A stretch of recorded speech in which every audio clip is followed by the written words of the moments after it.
2022, what a real estate market, am I right? You know that I am Farnaz Tehrani with the Walker Team of Intero, part of Berkshire Hathaway, here in the red hot Silicon Valley, California, one of the most expensive and unique real estate markets in the world.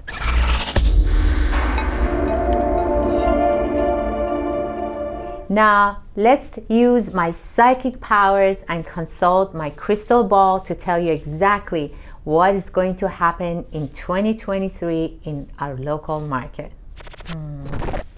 Who am I kidding? There's no prediction this year. Exactly. However, I can share a few projections of likely scenarios that are probably on course for this year. A little background, before putting this video out, many of hours of research went into making this video. I got various national experts' projections, went through data, national and local, reviewed historical context and trends, and relied on my own and my team lead's personal experience, which combined is 29 years of real estate experience.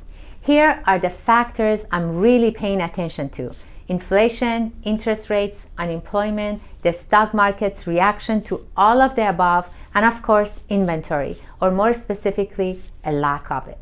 Inflation is the true overall defining factor of the market right now. The rise of interest rate is the government's path to curbing inflation. Take a look at this graph. In 2022, we saw an unprecedented rate increase which cooled buyers' activity massively, while at the same time seeing new inventory come up to a near stop. Once the Fed feels they have gotten inflation better under control, they will continue to reduce the rates. Just a few months ago, the Fed stated that they are willing to overhike the rates to get things under control and then readjust later. Do you want an expert tip? Follow the 10-year Treasury note to get an idea where interest rates are headed. Let's touch on unemployment now. This is definitely a media clickbait favorite.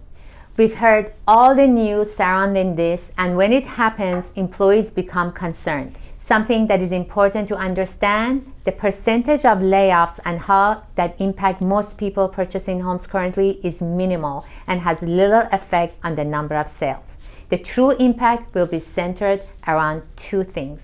Number one, the public perception of layoffs and how that affects local consumer confidence. And number two, the stock market's reaction to the unemployment numbers that will be released in February. Either and or both of these can affect what happens. Now, the curveball, especially here in Silicon Valley. Whoa, what was that? Whoa. Inventory. Inventory is not only low, it is dangerously low. Listen to these numbers. As of January 13th, 945 homes for sale. Last year, we had 618 at this time, quite a bit lower, but you probably remember the competition last year. And in 2019, which is a very similar market to this one, there were 1,180. And how about this in 2009? There were 5,392, 6 times as much.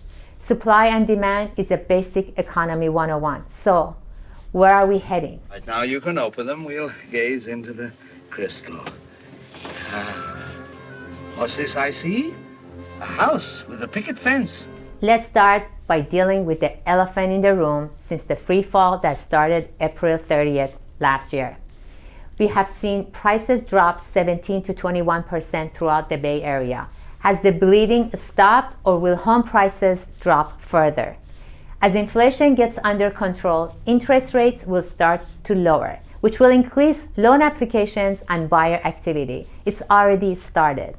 As a matter of fact, this past weekend, we had 50 visitors in one open house. A single family home in Fremont received 12 offers.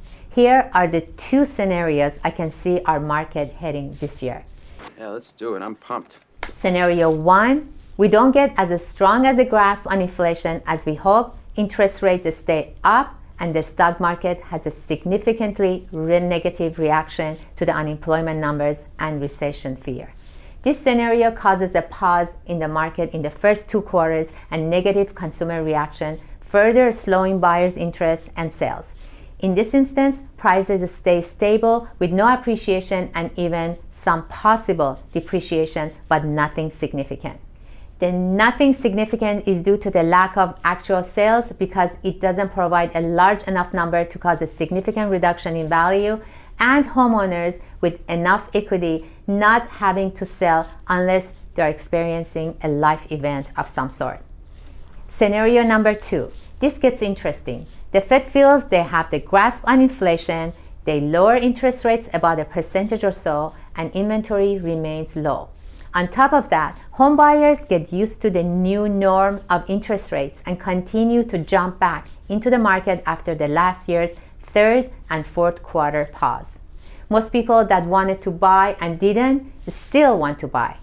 This takes us back to supply and demand. Buyers for odd number inventory availability and multiple offers start again. Homes start selling with multiple offers. Thankfully, most buyers don't have the short of a memory and remember the craziness of last spring. Homes sell quickly for market value or slightly higher, but once again with no contingencies.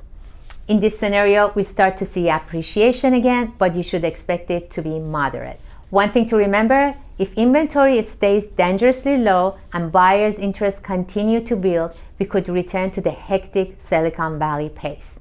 Here is a quick chart that shows what the national experts say. Notice, they even disagree, but there are not big changes projected. Fasten your seatbelts. The roller coaster isn't over and we can quite see the next bend. Due to these quickly changing times, I'll be updating you on the market every month moving forward. I do want to end with a quote from David Stevens. So be advised, this may be the one and only window for the next few years to get into buyer's market. And remember, as the Federal Reserve data shows, home prices only go up and always recover from recession, no matter how mild or severe. Long-term homeowners should view the market right now as a unique buying opportunity. One thing I can assure you of, real estate is a long game, not a short play. This current market is a tremendous opportunity, just like back in 2019. Our clients that listened to us and invested in the market back then are happy. The ones that didn't are either still renting or simply beating themselves up for missing out.